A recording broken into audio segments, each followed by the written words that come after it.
আসসালামু আলাইকুম। আশা করি আমরা সবাই সুস্থ আছি, ভালো আছি। আজকে কালেকশন অফ ডেটা চ্যাপ্টার থেকে আমরা ডেটার সোর্স নিয়ে পড়বো। যে ডেটা সোর্সগুলো আমরা মূলত ব্যবহার করে থাকি আমাদের রিসার্চের কাজে। একটু দেখি। Data constitute the foundation of statistical analysis and interpretation. আমরা জানি যে কোনো স্ট্যাটিস্টিক্যাল অ্যানালাইসিসের ক্ষেত্রে এবং এটার ব্যাখ্যা বা ইন্টারপ্রিটেশনের জন্য আমরা ডেটা ব্যবহার করে থাকি। তো প্রথমেই আমরা স্ট্যাটিস্টিক্যাল যখন আমরা ইনফারেন্স বা স্ট্যাটিস্টিক্যাল ডেটাকে আমরা যখন অ্যানালাইজ করতে যাই তখন আমাদেরকে ডেটার দিকে মূলত মনোযোগ দিতে হয়। তো যাই হোক, data can be obtained from three important sources such as secondary source, internal records and primary source. Secondary, internal and primary. Basically তিনটা টাইপ আমরা মেজর ভাবে আমরা মূলত in broader sense আমরা তিন ভাগে ভাগ করতে পারি। Depending on the source we can have either secondary data, internal data or primary data. প্রথমে আমরা দেখে নিই secondary data বলতে আমরা কি বুঝি। When an investigator uses the data which has already been collected by others, such data are called secondary data. আমরা secondary data বলতে ওই ডেটাগুলোকেই বুঝাবো যেগুলো কোনো একজন রিসার্চার বা ইনভেস্টিগেটর ব্যবহার করেন, যেগুলো কিনা অন্য কেউ একজন আগেই সংগ্রহ করে নিয়েছেন। অর্থাৎ those data which are already collected for other purpose, those are known as secondary data for the present investigator or the researcher. Okay, so secondary data can be obtained from journals, reports, government publications, etc. আমরা একটু দেখে নেই যে কি ধরনের সাধারণত এই secondary data গুলো হয়ে থাকে। আমরা এখানে দেখতে পাচ্ছি সেকেন্ডারি ডেটা কি ধরনের হয়। ডকুমেন্টারি হতে পারে, মাল্টিপল সোর্স থেকে আসতে পারে, সার্ভে থেকে আসতে পারে। বা ডকুমেন্টারি দেখেন রিটেন ম্যাটেরিয়ালস হয়, নন রিটেন ম্যাটেরিয়ালস হতে পারে। আবার মাল্টিপল সোর্স যখন হবে ওটা আমি আমার কোন এরিয়াতে জব করছি, কোন এরিয়াতে আমি রিসার্চ করছি, ওই area based books, journals, government publications. আর যদি টাইম সিরিজ বেসড হয়, যে আমি বিগত 10 বছরের চিনির উৎপাদন, চালের উৎপাদন, এইভাবে যদি দেখতে চাই সেই সংক্রান্ত বুকস বা জার্নালস দেখতে পারবো। ইউরোপিয়ান ইউনিয়ন পাবলিকেশনস এইভাবে, ইন্টারন্যাশনাল যদি আমরা দেখি। আবার যদি সার্ভে করি সেক্ষেত্রে সেন্সাস হতে পারে, যে আমরা যে আদমশুমারি হয়ে থাকে, যেমন যে আমরা জনসংখ্যা নির্ধারণ করি বা জনসংখ্যা পরিমাপ করি। Continuous and regular surveys, ad hoc surveys, যেমন গভর্নমেন্ট সার্ভে। এই ধরনের অনেকগুলো জিনিস থেকে আমরা অ্যাকচুয়ালি সেকেন্ডারি ডাটাটা পেয়ে থাকি। যেমন ধরুন আমরা যদি একেবারে বেসিক্যালি বলি, journal, newspaper, diaries, interviews, organisational website, এগুলো থেকে সাধারণত আমরা এই সেকেন্ডারি ডেটাগুলো পেয়ে থাকি। যেমন জার্নালের কথা যদি আমি বলি, তাহলে আমরা যেমন ধরুন এই যে আমরা দেখতে পাচ্ছি, আমি একটা গুগল স্কলার খুলেছি, scholar.google.com। এখানে মূলত খুবই জনপ্রিয় একটি সাইট। আমরা এখান থেকে মূলত গুগলের এই জায়গাটা থেকে আমরা মূলত রিসার্চ বেসড আর্টিকেলগুলোর ঠিকানা পেয়ে থাকি, বা এখানে আমরা মোটামুটি সার্চ করলে সব ধরনের ভালো আর্টিকেলগুলো আমরা এখানে পেয়ে যাব। যেমন স্পেসিফিক কোনো যদি আমি জার্নালে যেতে চাই, যেমন Emeralds insight, Taylor and Francis group, তারপরে ধরেন এলসভিয়ার, এই ধরনের জায়গাগুলোতে আমরা কিন্তু মোটামুটি আমাদের প্রয়োজনীয় জার্নালগুলো পেয়ে থাকি। কখনো সাবস্ক্রাইব, কখনো আনসাবস্ক্রাইব, কখনো ফ্রি পাই, আবার কখনো কখনো আমাদেরকে সাবস্ক্রিপশন কিনতে হয়। যেমন পার্টিকুলারলি আমি যদি কোনো একটা টপিক দিয়ে সার্চ দেই, তাহলে সেটা রিলেটেড অনেকগুলো ডেটা আমরা পেয়ে যাব।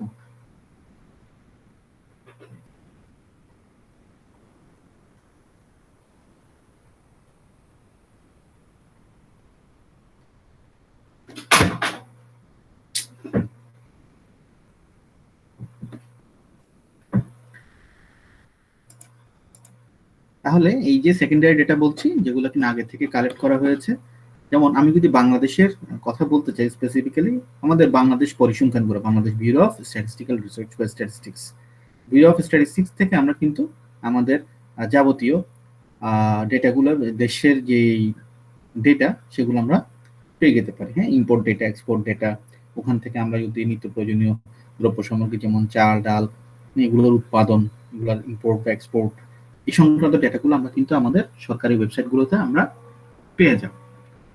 আর যদি আমাদের রিসার্চ আর্টিকেল লাগে, সেক্ষেত্রে আমরা যেটাকে বলি লিটারেচার রিভিউ, সেক্ষেত্রে লিটারেচার রিভিউর জন্য আমরা প্রথমে যেটা করব, রেলেভেন্ট আর্টিকেলসগুলো আমরা ডাউনলোড করব। যেমন ধরুন আমি যদি এখানে দেখাই, যেমন ধরুন এখানে বেশ কিছু আর্টিকেলস আছে, হ্যাঁ, যে এগুলো যদি আমি এখন যদি রিসার্চ করতে বসি, যেমন আমি যদি একটা আর্টিকেল খুলে দেখাই, ঠিক দেখতে পাচ্ছি আমরা factors affecting green purchase behaviour and future research directions. Suppose আমি এখন গ্রিন পারচেজিং বিহেভিয়ার নিয়ে কি রিসার্চ এরিয়া আমি ঠিক করলাম, আমি এটা নিয়ে কাজ করব। সেক্ষেত্রে আমি এটার সাথে রিলেটেড অনেকগুলো আর্টিকেল কি করলাম, প্রথমে ডাউনলোড করলাম বিভিন্ন ওয়েবসাইট থেকে। ঠিক আছে, এখন এগুলোতে আমি বর্তমানে এই সংক্রান্ত আমি যেই প্রবলেম এরিয়া নিয়ে কাজ করতে চাচ্ছি, সেই প্রবলেম এরিয়া নিয়ে অলরেডি কি ধরনের রিসার্চ হয়েছে তা যেটা আমি করবো সেটাকে আমরা বলছি লিটারেচার রিভিউ। সেক্ষেত্রে আমরা এই যে ডেটাগুলোকে আমরা ব্যবহার করছি, এগুলো হলো আমার জন্য অ্যাজ এ রিসার্চার বা অ্যাজ এ ইনভেস্টিগেটর আমার জন্য কি হবে, এগুলো সেকেন্ডারি সোর্স অফ ডেটা। অর্থাৎ অলরেডি এই ফিল্ডে কি কি কাজ হয়েছে তা আমি কিভাবে জানতে পারবো, যে কাজগুলো অলরেডি যারা যারা করেছেন, এর মধ্যে যারা যারা করেছেন তাদের ডেটাগুলো নিলে, তাদের ডেটাগুলো থেকে যদি আমি পড়াশোনা করি, তাহলে বা এখান থেকে যদি আমি কোড করি, এগুলোকে আমরা লিটারেচার রিভিউ হিসেবে দেখাবো। এগুলো কিন্তু একজন রিসার্চারের জন্য এখান থেকে কোনো একটা ডেটা ব্যবহার করাটাকে উইথ কোটেশন, এখানে যে কোনো আমি যদি ডেটা ব্যবহার করি, তাহলে আমরা এগুলোকে বলবো সেকেন্ডারি ডেটা। এখন কেউ যদি শুধুমাত্র ডেসক্রিপটিভ একটা বা ডেস্ক বেস একটা স্টাডি করতে চায়, কম্পাইল করতে চায়, যে কোনো একটা পার্টিকুলার এরিয়া নিয়ে 20টা আর্টিকেল নিলে, 50টা আর্টিকেল নিলে, ওগুলোকে কম্পাইল করে এই এরিয়াতে কি ধরনের কাজ হয়েছে তার একটা যদি সারমর্ম তৈরি করতে চায়, সাম আপ করতে চায়, সামারাইজ করতে চায়, সেটাও এক ধরনের রিসার্চ হবে, ডেস্ক বেস স্টাডি হবে। সেটা পুরোটাই হবে কিন্তু secondary data based study. Secondary ডেটাগুলোকে আমি আবার সাম আপ করছি। যেমন ধরুন এখানে আমি বলছি যে জার্নালস হতে পারে, হ্যাঁ, রিসার্চ জার্নাল হতে পারে, গভর্নমেন্ট ওয়েবসাইটস হতে পারে, ইন্টারন্যাশনাল ওয়েবসাইটস হতে পারে। যেমন আমি যদি এফবিসিসিআই এর ওয়েবসাইটে যাই, বাংলাদেশ চেম্বার অফ কমার্সে যদি আমি যাই, আবার যদি আমি বিজিএমই এর ওয়েবসাইটে যাই, তাহলে আমি টেক্সটাইল, গার্মেন্টস ইন্ডাস্ট্রি এগুলো সম্পর্কে কিন্তু ডেটা পাবো বিজিএমই এর ওয়েবসাইটে গেলে। হ্যাঁ, এইভাবে আমরা ইন্ডিভিজুয়াল ওয়েবসাইটগুলোতে গেলে, কোন একটা পার্টিকুলার ইন্ডাস্ট্রি বেসড গভর্নমেন্ট ওয়েবসাইটে গেলে আমি এই ধরনের ডেটাগুলো পাবো।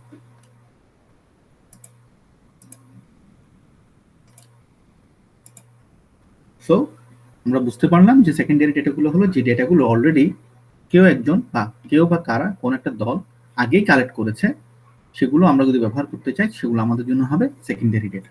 তো সেকেন্ডারি ডেটার ক্ষেত্রে যেটা একটা রিস্ক থেকে যায়, that such data may be full of errors because of bias in educated size of the sample, substitution, errors of definition, etc.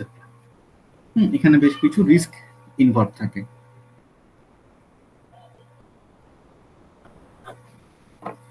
যেমন আমি রিস্কগুলো একটু দেখি। Before using secondary data, the investigator should examine the following experts. আমরা একজন examiner, একজন ইনভেস্টিগেটরকে কিছু জিনিস কিন্তু এখানে অবশ্যই মাথায় রাখতে হয়, অবশ্যই তাকে জাজ করতে হয়। যেমন আমরা যে কোনো ধরনের ডেটা পেলেই কিন্তু ওটাকে অ্যাকসেপ্ট করব না, আমরা ওটাকে অবশ্যই অবশ্যই জাজ করব। আসুন আমরা দেখি whether the data are suitable for the purpose of investigation। আমরা যে ডেটাটা নিয়েছি সেটা কি আমাদের ইনভেস্টিগেশনের পারপাসটাকে সার্ভ করবে, এটা আমরা চেক করে দেখব। যেমন ধরুন আমি যদি বলতে চাই, ধরুন এখানে আমাদের এই এখানে বই একটা এক্সাম্পল দিয়েছে, আমি এক্সাম্পলটা আপনাদের বই থেকে আপনাদেরকে বুঝিয়ে দিচ্ছি। যেমন ধরুন এখানে বলছে আমি কোন একটা পার্টিকুলার ইন্ডাস্ট্রি, যেমন ধরুন বাংলাদেশের পাট শিল্পের সাথে যারা জড়িত, গার্মেন্টস ইন্ডাস্ট্রির সাথে যারা জড়িত, তাদের ওয়েজ লেভেল নিয়ে, আমাদের যারা গার্মেন্টস শ্রমিক আছে তাদের ওয়েজ লেভেল নিয়ে আমি এখানে রিসার্চ করছি। এখন ওয়েজ লেভেলের মধ্যে আমি এখানে অ্যালাউন্স, বোনাস এগুলোকে ইনক্লুড করেছি। কিন্তু তথ্য যখন দিলাম আমি ডেটা নেওয়ার সময় শুধুমাত্র বেসিক যে পে আছে, বেসিক ওয়েজ আছে, শুধু তাই নিলাম ডেটা হিসেবে। তখন কি হবে, এই ডেটাটা আমাদের আলটিমেট পারপাসকে সার্ভ করবে না, আমাদের ইনভেস্টিগেশনের যে আলটিমেট পারপাসটা সেটাকে আমরা সার্ভ করব না। সেক্ষেত্রে এই ডেটাগুলো is not only suitable, we need more data. হ্যাঁ, তখন আমাদেরকে আরো ওদের অ্যালাউন্সেস, ওদের বোনাসেস এগুলো ডেটাও নিতে হবে অ্যাপ্রোপ্রিয়েট ইনভেস্টিগেশনের জন্য। সো ডেটাটা আমি যে ডেটাগুলো নিব সেই ডেটাগুলো সুইটেবল কিনা তা আমাকে আগে প্রপারলি ভেরিফাই করে নিতে হবে। Number 2, whether the data are adequate for the purpose of investigation। আমরা যে ডেটাগুলো নিচ্ছি তা কি যথেষ্ট কিনা, পর্যাপ্ত কিনা, তাও আমাকে কিন্তু চেক করে দেখতে হবে। যেমন ধরুন আমি বলছিলাম একটু আগে যে গার্মেন্টস ইন্ডাস্ট্রির শ্রমিকদের মজুরি নিয়ে আমি কি করছি, আমি রিসার্চ এরিয়া ঠিক করলাম, আমি ওটার প্রবলেমস নিয়ে, ওটার প্রসপেক্ট নিয়ে কথাবার্তা বলবো, বা ওটার কোনো সাজেশনস থাকলে, রিকমেন্ডেশনস থাকলে তাও ড্র করতে চাইছি। কিন্তু আমি পুরো বাংলাদেশের ইন্ডাস্ট্রি, পুরো বাংলাদেশের গার্মেন্টস ইন্ডাস্ট্রি নিয়ে যখন রিসার্চ করতে যাচ্ছি, তখন শুধুমাত্র কোন একটা পার্টিকুলার বিভাগীয় শহরের, পার্টিকুলার জেলার, পার্টিকুলার এলাকার গার্মেন্টসের থেকে আমি ডেটাগুলো নিলাম, সেক্ষেত্রে ওই ডেটাকে আমি ওই এরিয়ার জন্য আমি হয়তো বা অ্যাপ্রোপ্রিয়েট বলতে পারি, এডুকেট বলতে পারি। বাট পুরো বাংলাদেশের রিসার্চ রেজাল্ট যদি আমি দেখাতে চাই বা পুরো বাংলাদেশে যদি আমি আমার পপুলেশন ধরি, সেক্ষেত্রে পার্টিকুলার কোন একটা গার্মেন্টস ইন্ডাস্ট্রি বা পার্টিকুলার এরিয়ার কয়েকটা গার্মেন্টস, হ্যাঁ, হয়তো বা আমাদের পুরো দেশের চিত্রকে তুলে ধরবে না। ঠিক আছে, কারণ প্রতিটা গার্মেন্টস এর মধ্যে তফাৎ আছে, প্রতিটা গার্মেন্টস এর হয়তো বায়ার কালেকশন, বায়ারদের ডিলিং করা নিয়ে, ওদের সাইজ অফ অর্ডার নিয়ে, হ্যাঁ, পে স্কেল নিয়েও কিছু তারতম্য থাকতে পারে। তো আমি যখন ইনভেস্টিগেশন করব তখন আমাকে দেখতে হবে যে আমি কি পরিমাণ ডেটা নিয়েছি, কি পরিমাণ স্যাম্পল নিয়েছি পপুলেশন থেকে, ওই পরিমাণ স্যাম্পলটা আমাদের এক্সাক্ট আমরা যে পপুলেশনটাকে টার্গেট করেছি ওই পপুলেশনটাকে প্রপারলি রিপ্রেজেন্ট করে কিনা। আবার যেমন দেখা যাচ্ছে আমি টাইম সিরিজ অ্যানালাইসিস করতে যাচ্ছি, বিগত 10 বছরে আমাদের চালের উৎপাদন কেমন হয়েছে, হ্যাঁ, আমাদের ডালের উৎপাদন কেমন হয়েছে, এইভাবে যদি আমি কোন একটা পার্টিকুলার একটা কমোডিটিকে নিই, যে আমি বিগত 8 থেকে 10 বছরের ডেটা আমার প্রয়োজন হবে টাইম সিরিজ অ্যানালাইসিস করার জন্য। কিন্তু আমার কাছে অ্যাভেলেবেল আছে মাত্র 5 থেকে 6 বছরের ডেটা, সেক্ষেত্রে আমি বলতে পারবো না যে আমার এই ডেটাগুলো অ্যাডিকুয়েট, যথেষ্ট, পর্যাপ্ত। ঠিক আছে, তাহলে এই হলো আমাদের যে ডেটাগুলো অ্যাডিকুয়েট কিনা তা আমাকে অবশ্যই চেক করে দেখতে হবে।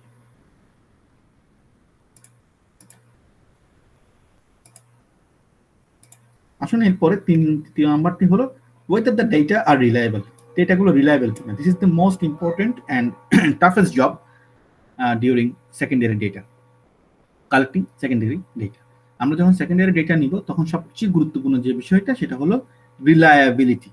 আমি যে সাইট থেকে রিলায়েবিলিটি, আমি যে সাইট থেকে ডেটাগুলো নিচ্ছি, যেমন আমরা এই যে জার্নালের কথা বলছিলাম একটু আগে, যে জার্নাল থেকে আর্টিকেলসগুলো নেওয়াটা, দিস আর জার্নালস। এখানে অনেক রকমের জার্নালস আছে, জার্নালস থেকে ডেটা নিয়ে আমি সেকেন্ডারি রিসার্চের জন্য সেকেন্ডারি ডেটা হিসেবে জার্নালের আর্টিকেলস, পাবলিশড আর্টিকেলগুলোকে লিটারেচার রিভিউর জন্য নিচ্ছি। এখন কথা হলো আমি কি যে কোনো আর্টিকেলকে কি আমি আমার যে কোনো পাবলিশড আর্টিকেলকে কি আমি নিতে পারি, নাকি তার মধ্যে ভালো খারাপ গ্রেড 1 গ্রেড 2 আছে? অবশ্যই আছে। যেমন ধরুন কিছু জার্নাল, যেমন এমিরালস বলছি বা টেইলর ফ্রান্সিস বলছি বা এলসভিয়ার বলছি, এগুলো হলো একেবারে খুব ভালো র্যাঙ্ক জার্নাল। যেমন জার্নালের কিন্তু অনেকগুলো র্যাঙ্কিং আছে, এবিডিসি জার্নাল আছে, হ্যাঁ, ম্যাক্সিমাম ক্ষেত্রে আমরা সেক্ষেত্রে যে সকল জার্নালকে ভালো জার্নাল বলবো, যেমন double blind peer review journal, যেগুলো খুব ভালো পিয়ার রিভিউ হয়, এই ধরনের জার্নাল। আবার জার্নালের মধ্যেও কিন্তু ভালো আছে বা গ্রেড আছে। তাহলে আমরা যখন ভালো জার্নাল থেকে নিব তখন আমরা ওই ডেটাগুলো রিলায়েবিলিটি সম্পর্কে অনেকটুকু নিশ্চিত হব। যে আমি যেমন এই যে বললাম এমিরালস ইনসাইট বা টেইলর এন্ড ফ্রান্সিস বা এলসভিয়ার কয়েকটি উদাহরণ দিলাম, এই ধরনের জার্নালতে সাধারণত যে ডেটাগুলো আমরা পাই, যে আর্টিকেলগুলো পাই, ওগুলোর ডেটাগুলো যথেষ্ট রিলায়েবল হয়ে থাকে। সেক্ষেত্রে আমাদেরকে ডাটা বাছাই করার সময়, আর্টিকেলস ডাউনলোড করার সময়, লিটারেচার রিভিউর সময় অবশ্যই মাথায় রাখতে হবে আমরা কি ধরনের রিসার্চ আর্টিকেলগুলোকে প্রাধান্য দিব, আমাদের ডেটাগুলো কোথা থেকে নিচ্ছি। ঠিক আছে, এবং এই ডেটাগুলো কালেক্ট যারা করেছেন তারা কতটুকু আনবায়াস ছিলেন, বা যে স্যাম্পলটাকে আমি নিচ্ছি সেই স্যাম্পলটা কতটুকু রিপ্রেজেন্ট করছিল, এই জিনিসগুলো কিন্তু অবশ্যই অবশ্যই আমাদের যাচাই বাছাইয়ের মধ্যে অন্তর্ভুক্ত হবে। এই ছিল আমাদের সেকেন্ডারি ডেটা, যে ডেটাগুলো অলরেডি কেউ এটা কালেক্ট করেছে, আমরা আমাদের ব্যবহারের জন্য এগুলোকে সংগ্রহ করব, এগুলোকে আমরা বলছি সেকেন্ডারি ডেটা। আসুন এরপর আমরা দেখি ইন্টারনাল ডেটা। ইন্টারনাল ডেটা কোনগুলো? Internal data refer to the measurements that are the byproduct of routine business record. Byproduct of routine business record keeping, like accounting, finance, production, personnel, quality control, sales, R&D, etc. যেমন ধরুন আপনি কোন একটি ফার্মে সেলসের job করছেন, so you know you have the idea, you have the exact data of monthly sales. আপনি জানেন delivery order কি পরিমাণ হয়েছে, প্রতি মাসে কি পরিমাণ সেলস রেভিনিউ জেনারেট হচ্ছে, প্রতি মাসে সেলস কোন প্রোডাক্ট লাইনের কোন পার্টিকুলার প্রোডাক্টের সেল কেমন হচ্ছে, তার দৈনন্দিন ডেটা আপনার কাছে আছে।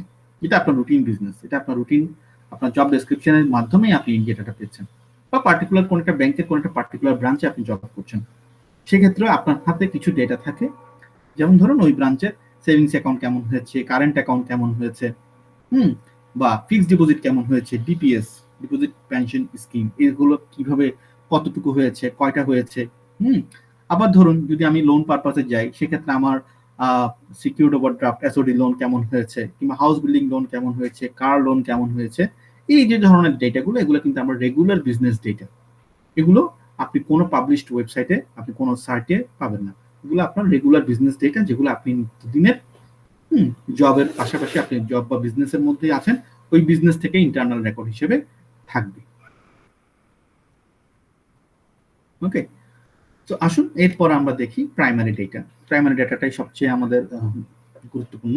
আপনি এমন একটা রিসার্চ করতে যাচ্ছেন যেটা নিয়ে আগে কেউ করেন। আমরা দেখি প্রাইমারি ডেটা আর measurements observed and recorded as part of an original study. আমরা একটু দেখি প্রাইমারি ডেটাটা একটু বোঝার চেষ্টা করি। প্রাইমারি ডেটাতে আমরা বলছি আর measurement observed and recorded as a part of an original study. Original study বলতে এমন এই জন্যই বোঝাচ্ছি, যেমন প্রাইমারি ডেটা আমরা কখন নেই, যখন যে পার্টিকুলার এরিয়াতে হয়তো আগে কোনো রিসার্চ হয়নি। এই যে আমরা একটু আগে বললাম সেকেন্ডারি ডেটা নিই। তো রিসার্চ আমরা যখন করতে যাই, ইন জেনারেলি আমরা যখন সোশ্যাল সায়েন্সে রিসার্চ করি, আমরা যখন কমার্স রিলেটেড বিজনেস রিসার্চ করি, ফিজিবিলিটি স্টাডি করি, তখন আমরা কি করি, যে কোনো একটা পার্টিকুলার ইন্ডাস্ট্রি, কোনো একটা পার্টিকুলার এরিয়াতে আমরা সেকেন্ডারি ডেটাগুলো আগে নিই, লিটারেচার রিভিউ করি। সো লিটারেচার রিভিউ আমরা করি কেন, আমাদের উদ্দেশ্যটা কি, প্রাইমারি ডেটা আমরা কেন যাচ্ছি? প্রাইমারি ডেটা আমরা এই জন্যই যাচ্ছি যাতে করে আমি নতুন কোনো তথ্য নিতে পারি আমার ব্যবসার কাজে লাগানোর জন্য। সেক্ষেত্রে আমরা সেকেন্ডারি ডেটাগুলো কেন ব্যবহার করছিলাম? সেকেন্ডারি ডেটাগুলো আমরা এই জন্যই ব্যবহার করেছি যাতে করে আমি লিটারেচার থেকে একটা গ্যাপ বের করে আনতে পারি, একটা প্রবলেম আইডেন্টিফাই করে আনতে পারি। অর্থাৎ ইতিমধ্যে এই এরিয়াতে যে ব্যবসা, যেই রিসার্চগুলো হয়েছে, তা যতটা বেশি সম্ভব আমরা কালেক্ট করে, সামারাইজ করে, কম্পাইল করে, ওখান থেকে আমরা কি করব, রিসার্চ গ্যাপ। আমাদের লিটারেচার রিভিউর মূল কাজ কি? সেকেন্ডারি ডেটা পড়াশোনা করার, সেকেন্ডারি ডেটা নিয়ে স্টাডি করার মূল কাজ কি? লিটারেচার রিভিউ করে আমাদের ওখান থেকে রিসার্চের গ্যাপটা বের করে না, যেটা নিয়ে এখন স্টাডি হয়নি। এরপর আমরা কি করি, ওই গ্যাপটাকে আইডেন্টিফাই করার পরে ওই গ্যাপটাকে যখন পয়েন্ট আউট করি, তখন তারপর ওইটার সাথে মিল রেখে আমরা অরিজিনাল স্টাডি করতে চাই, তখন আমরা কি করি, অবজারভেশন বা কোয়েশ্চেনিয়ারের সাহায্য নিই, এটা কিনা প্রাইমারি ডেটা, প্রাইমারি সোর্স থেকে আমরা নিই। So when the data required for a particular study can be found neither in the internal records of the enterprise nor in the published sources, it may become necessary to collect original data. যখন আমরা একটা এমন একটা research করতে যাচ্ছি যেটার না internal records এর মধ্যে আছে নাকি পাবলিশ সোর্সে আছে, তখন আমাদেরকে কি করতে হয়, অরিজিনাল ডেটা কালেক্ট করতে হয়, যেটা আমরা বলছি যেমন to conduct first hand investigation. যেমন আমরা যে রিসার্চ আর্টিকেলগুলো হয়, রিসার্চ আর্টিকেলগুলো যখন আমরা করি, তখন ম্যাক্সিমাম ক্ষেত্রে আমরা দেখা যায় আমরা সার্ভে ডেটা নিই। যেমন আমরা যখন স্টুডেন্টদেরকে, আমরা আপনাদেরকে পড়াচ্ছি, হ্যাঁ, তো আপনারা যখন ইন্টার্নশিপ করেন, আপনারা যখন থিসিস সাবমিট করেন, যেমন আমরা মাস্টার্সে থিসিস করি, আমাদের অনার্সের শেষে আমরা ইন্টার্নশিপ করি, তখন আমরা কিন্তু বেশ কিছু ইনভেস্টিগেশনে যাই। ইন্টার্নশিপ চলাকালীন আমরা অনেকগুলো, যেই পার্টিকুলার ফার্মে আমরা জব করি, ওই পার্টিকুলার ফার্ম থেকে আমরা ডেটা নিই। কিংবা যখন আমরা বিহেভিয়ারাল ডেটা নিই, যেমন আমি বলছিলাম সেলস পারসেপশনের কথা, সেলস পারফরমেন্সের কথা, যে একটা সেলসের উপরে কোন কোন জিনিসগুলো প্রভাব ফেলছে, what are the factors influencing performance of sales.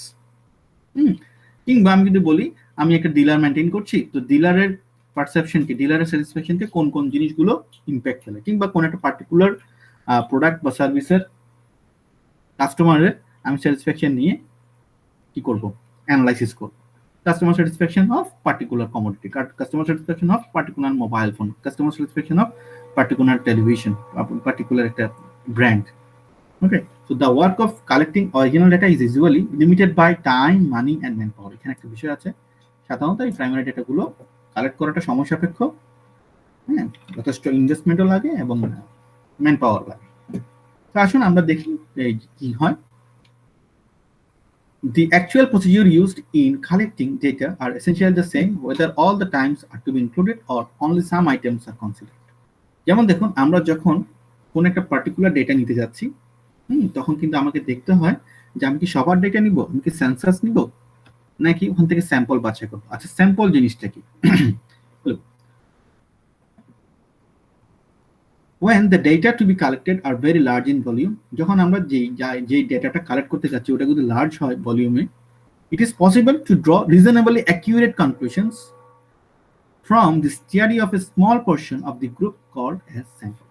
অর্থাৎ যেমন আমি বলছি কাস্টমার স্যাটিসফ্যাকশন অফ পার্টিকুলার, যেমন আমি বলছি ইউনিলিভার পিউরিটি, একটা পার্টিকুলার একটা প্রোডাক্ট নিলাম, যে এই পার্টিকুলার ওয়াটার পিউরিফায়ার কাস্টমারদের স্যাটিসফ্যাকশন কেমন, আমি এটা তা জানতে চাচ্ছি। সাপোজ এটার কাস্টমার আছে প্রায় লক্ষ, কয়েক লক্ষ এটার কাস্টমার আছে। এখন কয়েক লক্ষ মানুষকে হয়তো বা আমি প্রত্যেকের কাছ থেকে ডেটা নিতে পারবো না। সেক্ষেত্রে আমি কি করলাম, একটা নমিনাল চার্জ দিলাম, suppose 1000 active user of particular water purifier, ওদেরকে আমি বাছাই করলাম, তাদের জন্য একটা কোয়েশ্চেনিয়ার ডেভেলপ করলাম, আমি ওদেরকে কি করলাম, কোয়েশ্চেনিয়ার দিয়ে সার্ভে করলাম। এই যে 1000 জনকে আমি এই 1 লক্ষের মধ্যে 5 লক্ষের মধ্যে বাছাই করে নিলাম, এটা জাজমেন্টাল টেকনিক হতে পারে, এটা কনভেনিয়েন্স স্যাম্পলিং হতে পারে, জাজমেন্টাল স্যাম্পলিং হতে পারে, হ্যাঁ, কোন একটা পারপাসিভ স্যাম্পলিং হতে পারে আর কি। তো যদি এরকম হয় সেক্ষেত্রে আমি এই 1000 জনকে ওই 5 লক্ষ বা 1 লক্ষের সাপেক্ষে কি বলবো, স্যাম্পল বলবো, কারণ এই স্যাম্পলটা কিন্তু ওই টোটাল পপুলেশনটাকে কি করছে, রিপ্রেজেন্ট করছে। তো আসুন আমরা দেখি, দুইটা বেসিক মেথড আছে প্রাইমারি ডেটা কালেক্ট করার জন্য, একটা হলো কোয়েশ্চেনিং আর একটা হলো অবজারভেশন। ওকে, সো কোয়েশ্চেনিংটা আমরা একটু দেখি। Questioning, as the name suggests, it is distinguished by the fact that data are collected by asking questions from people who are thought to have the desired information. Questions may be asked in person or in writing. A formal list of such questions is called questionnaire. সাধারণত এই ধরনের অনেকগুলো কোয়েশ্চেনকে যখন আমরা sorting করে একসাথে serially আমরা একটা অ্যাসেন্ডিং বা ডিসেন্ডিং অর্ডার একটা সাজিয়ে নেই, তখন এটাকে আমরা বলবো, এই লিস্টটাকে আমরা বলবো কোয়েশ্চেনিয়ার। আসলে আমি একটা কোয়েশ্চেনিয়ার আপনাদেরকে আমি শেয়ার করি। যেমন ধরুন আমি একটা সার্ভে কোয়েশ্চেনিয়ার নিলাম, আমি একটু আগে বলছিলাম যে আমরা যখন থিসিস করাই বা একজন ধরুন একটা আমি একটা স্টুডেন্ট আমার মাস্টার্সের থিসিস করছেন, তো উনার একটা সার্ভে প্রয়োজন আছে, হ্যাঁ, উনার পার্ট অফ এমবিএ থিসিস, উনি একটা সার্ভে করছেন। তো আমরা এখানে একটা ইয়ে করছি, I am XYZ ID ABC from particular University of Bangladesh as a part of MBA thesis program. I'm conducting this survey under the supervision of Mr. Professor Omuk, under particular university. So this survey is about the dealer satisfaction or customer perception. Customer এটা একটু ভুল হয়েছে, আমরা avoid করি। Okay, dealer satisfaction regarding sales and distribution management of particular company. Your honest opinions will be highly valued and appreciated. There is no right or wrong answer. Participation in this survey is completely voluntary. All answers will be kept confidential. Hence, I request you to provide some of your valuable time. So, এইভাবে আমরা কি করলাম, একটা approach করলাম কোন একটা particular ডিলারকে। যেমন ধরুন আমি কোন একটা পার্টিকুলার এফএমসিজি কোম্পানি, হ্যাঁ, যারা ধরুন মিল্ক প্রোডাক্ট নিয়ে কাজ করে বা এই ধরনের প্রোডাক্ট নিয়ে কাজ করে, হ্যাঁ, এফএমসিজি প্রোডাক্ট নিয়ে কাজ করে, আমি ওদের ডিলারদের স্যাটিসফ্যাকশন জানতে চাচ্ছি। আমার মূল টার্গেটটা কি, impact of sales and distribution management on dealer satisfaction.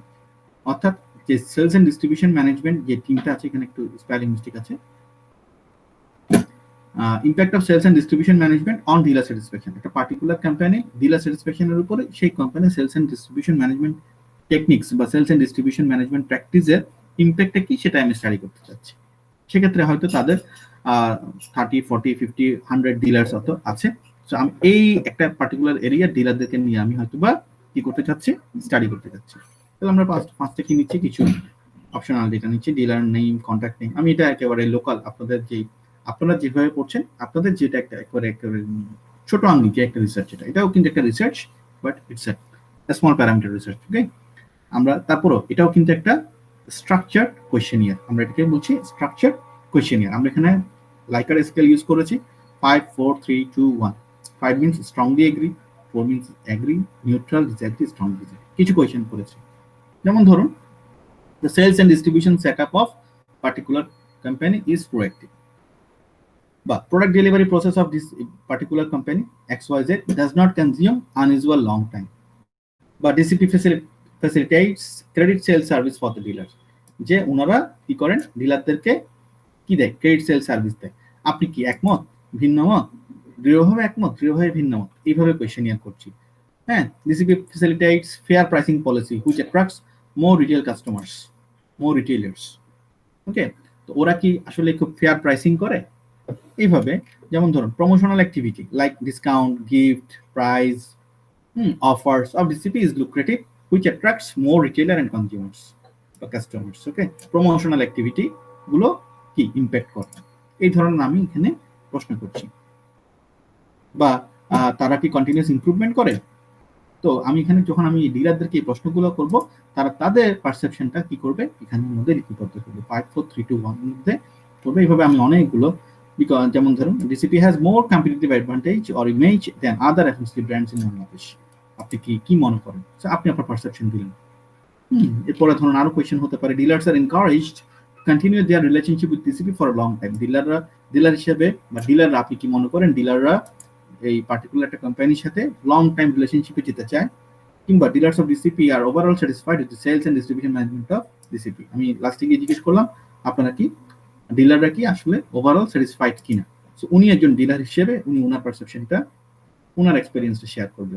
Dealers of DCP recommend other dealers and retailers. আপনি কি ডিলাররা কি সাধারণত অন্যান্য ডিলারদেরকে ডিসিপির সাথে ব্যবসা করার জন্য কি করে কিনা, রিকমেন্ড করে কিনা। এই যে একটা কোয়েশ্চেনিয়ার দেখলাম, এটা একটা স্ট্রাকচার্ড কোয়েশ্চেনিয়ার যেটা 5 পয়েন্ট লাইফলাইট স্কেল দিয়ে করা। এই ধরনের কোয়েশ্চেনিয়ার দিয়ে কিন্তু আমরা কি করি সার্ভে কন্ডাক্ট করে তাকে আমরা নানানভাবে কি করি অ্যানালাইজ করি এবং ইন্টারপ্রেট করি, এটা করি। ঠিক আছে, এই ছিল একটা কোয়েশ্চেনিয়ার। এরপর আরেকটা হতে পারে অবজারভেশন। অবজারভেশনটা কি? When data are collected by observation, the investigator asks no questions. Instead, he observes the objects or actions in which he is interested. সেক্ষেত্রে কি হয়, সেই ইনভেস্টিগেটর কোনো কোয়েশ্চেন করে না। এই যে আমরা এখানে যে সার্ভে কোয়েশ্চেন দেখেছি, এখানে কিন্তু আমরা ডিলারদেরকে সরাসরি কোয়েশ্চেন করেছি এবং ডিলাররা তাদের মতামত কোয়েশ্চেনিয়ারে আনসার আকারে তাদের মতামত দিয়েছে। কিন্তু যখন আমরা অবজার্ভ করব তখন কিন্তু এই ধরনের কোনো কোয়েশ্চেন সাধারণত করা হয় না। সেক্ষেত্রে যেটা করা হয় নিবিড়ভাবে পর্যবেক্ষণ করা যায়। তবে সেক্ষেত্রে কিন্তু কি হতে পারে স্ট্রাকচার্ড আমরা অবজারভেশন করতে পারি।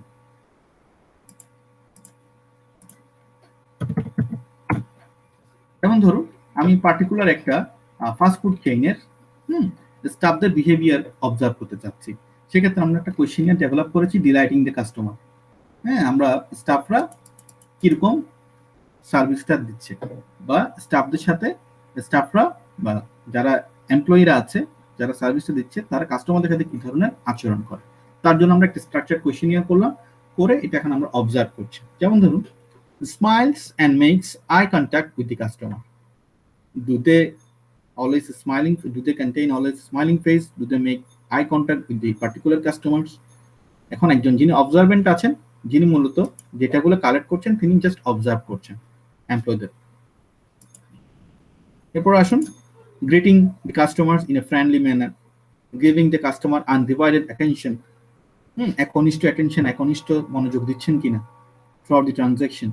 Suggest extra items that have not been ordered by the customer. Customer কোন একটা পার্টিকুলার জিনিস অর্ডার করেনি, কিন্তু আমি জানি যে এই পার্টিকুলার এই ফুডের সাথে কোন একটা পার্টিকুলার ড্রিঙ্কস বা সসেজ বা সস কি খুব ভালো টেস্ট এনে দেয়, সেক্ষেত্রে আমি তাকে সেটা সাজেস্ট করলাম কিনা। এই ধরনের মাল্টিপল কোয়েশ্চেন্স আছে। Explains to customer reasons for any delays, কোনো যদি ডিলে হয় সেক্ষেত্রে সার্ভিস রিকভারির ব্যাপারটা আছে কিনা। এই ধরুন price of order is stated and customer thanked for payment. এই যে নানান রকমের আমরা কোয়েশ্চেন দেখতে পাচ্ছি। Customer is finally thanked for transaction, hope express that the meal will be enjoyed and invitation to return to the restaurant instead. আমরা কি যে স্টাফ যারা আছে তারা কি তাদেরকে কি করলো কিনা, প্রপারলি গ্রিটিং করলো কিনা, পুনরায় আসার জন্য আমন্ত্রণ জানালো কিনা। এইভাবে নানানভাবে আমরা দেখতে পারি তারা কাস্টমারদের সাথে সঠিক ব্যবহার করলো কিনা, সঠিকভাবে অর্ডারটা নিল কিনা, সঠিক সময়ে ডেলিভারিটা করলো কিনা, অ্যাপ্রোপ্রিয়েট বিল চার্জ করলো কিনা, ফ্রেন্ডলি ম্যানার আচরণ করলো কিনা, কিংবা স্পেশাল কোনো কেয়ার। যেমন একজন ডায়াবেটিক পেশেন্ট আছে, ওনার হয়তো স্পেসিফিক একটা পার্টিকুলার সেট ডায়েট লাগবে, একটা ডায়েট মিল লাগবে, তো সেই ক্ষেত্রে আমি তাকে সাহায্য করছি কিনা। এই ধরনের ক্ষেত্রে হলে ট্রেন্ড হতে হয় অবশ্যই। তারপরেও আমরা যেটা করছি অ্যাজ এ আমরা অবজারভেন্ট, আমি তাদের বিহেভিয়ার, তাদের যে আচরণ সেটাকে আমরা কি করছি অবজার্ভ করছি। অবজার্ভ করে জাস্ট একটা রিমার্ক কমেন্ট আকারে লিখে রাখছি। এক্ষেত্রে কোনো কোয়েশ্চেনিয়ার কিন্তু কাউকে করা হচ্ছে না, শুধু ভোক্তার সাথে যিনি আমাদের স্টুয়ার্ড আছেন, যিনি আমাদের এমপ্লয়ি আছেন, স্টাফ আছেন, তারা কেমন আচরণ করছেন তা অবজার্ভ করে তাকে আমরা কমেন্ট সেকশনে লিখে রাখছি। This is called observation. So এইভাবে অবজারভেশন এবং কোয়েশ্চেনিয়ারের মাধ্যমে আমরা কি করতে পারি প্রাইমারি ডেটা কালেক্ট করে থাকি, যেটা কিনা আমাদের অরিজিনাল স্টাডিতে সাহায্য করে থাকে। সো এই ছিল আমাদের আজকের কালেকশন অফ ডেটার ক্ষেত্রে আমাদের টাইপস অফ ডেটা। আমরা পরবর্তী ক্লাসে আমরা করব আমাদের কোয়েশ্চেনিয়ার ডিজাইনিং নিয়ে আলোচনা করব। আশা করছি আপনারা সবাই টপিকগুলো বুঝতে পেরেছেন। সবাইকে অনেক অনেক ধন্যবাদ। সালাম আলাইকুম।